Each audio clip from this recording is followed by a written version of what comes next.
Здравствуйте, ребята! Тема нашего урока – музыка в театре, кино и на телевидении.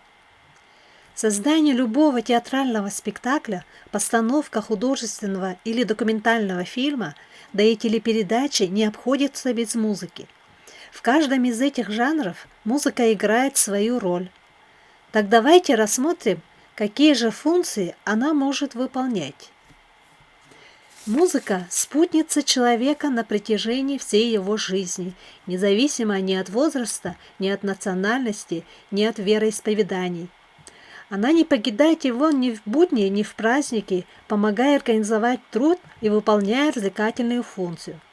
Она оказывает на нас большое влияние, может заставить печалиться, может развеселить. Например, телепередача «Время» уже много лет не сходит с экрана телевизора.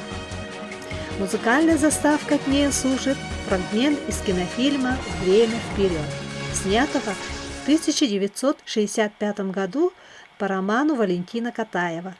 Автор музыки Георгий Васильевич Свиридов.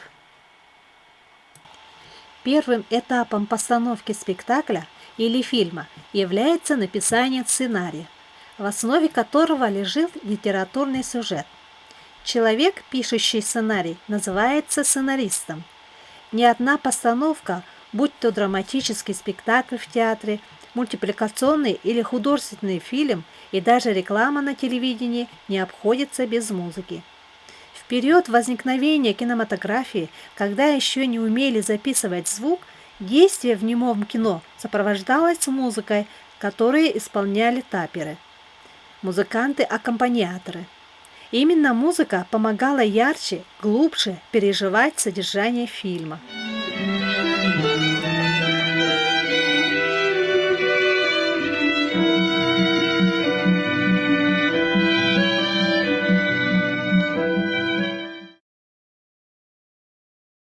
Роль музыки в фильмах может быть разной. Она может иллюстрировать действие, а может играть одной из главных ролей, раскрывая содержание спектакля или кинофильма. Фильм Роберта Уайса как будто соткан из музыки, пронизан ею от начала до конца, а именно, благодаря музыке главные герои спасаются от фашизма. Дети, до, ре, ми, фа и так далее – это лишь подспорье для песни. Если эти ноты живут у вас в голове, можно спеть миллион разных песенок. Нотки нужно просто менять местами. Вот так. В 1888 году Эдвард Григ написал музыку к спектаклю «Пер Гюнт» по одноименной пьесе Генриха Ибсена. Спустя 105 лет, в 1993 году, на студии «Союзмультфильм» режиссером Инессой Ковалевской на основе музыки Эдварда Грига был создан мультипликационный фильм «Гномы и горный король». В нем были использованы пьесы из сюиты «Пер Гюнт», «Утро» и «В пещере горного короля».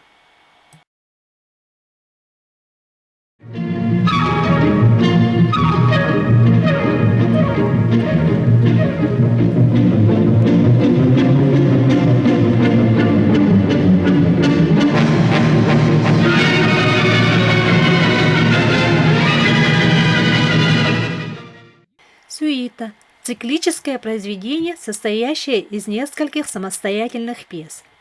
В 1936 году на Мосфильме режиссером Григорием Александровым был поставлен комедийный музыкальный и художественный фильм «Цирк» с Любовью Орловой в главной роли.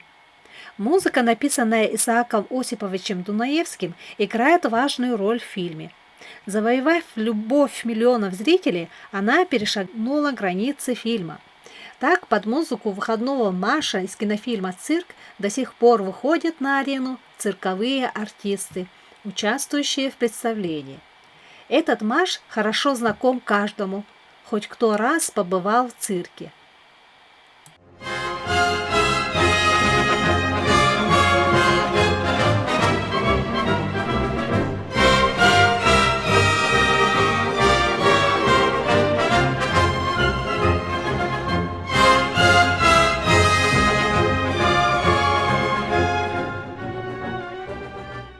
А песня «Широка страна моя родная» долгие годы была неофициальным гимном нашей страны, переведена на иностранные языки и продолжает звучать и любима как исполнителями, так и слушателями.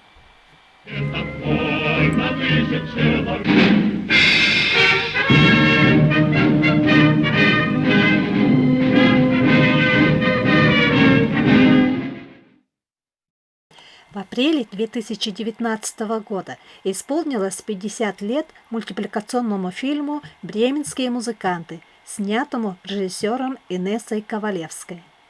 Тем, кто дружен, не страшны тревоги, нам любые дороги, нам любые дороги.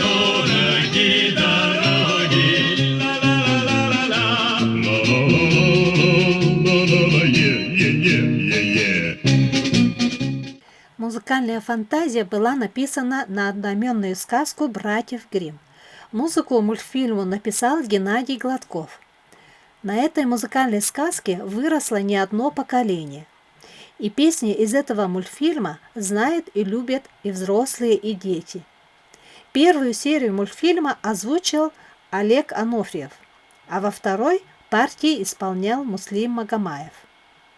Серенады в эпоху трубадуров, то есть Средневековье, называлась песня, исполняемая в вечернее время под окном возлюбленной. Скрыла пелена, и между нами словно вдруг выросла стена.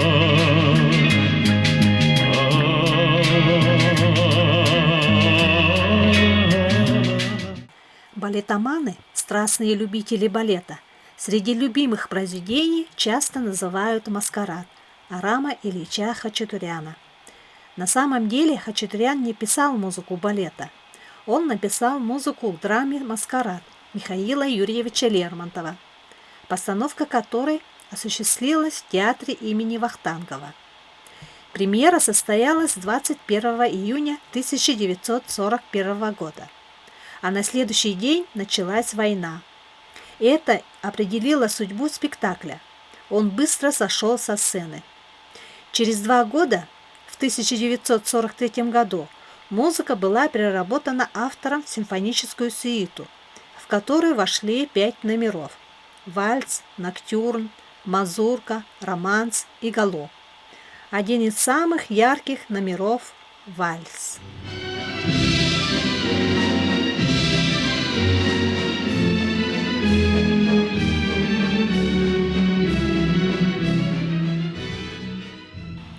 На этом я заканчиваю урок. До свидания, до следующих встреч.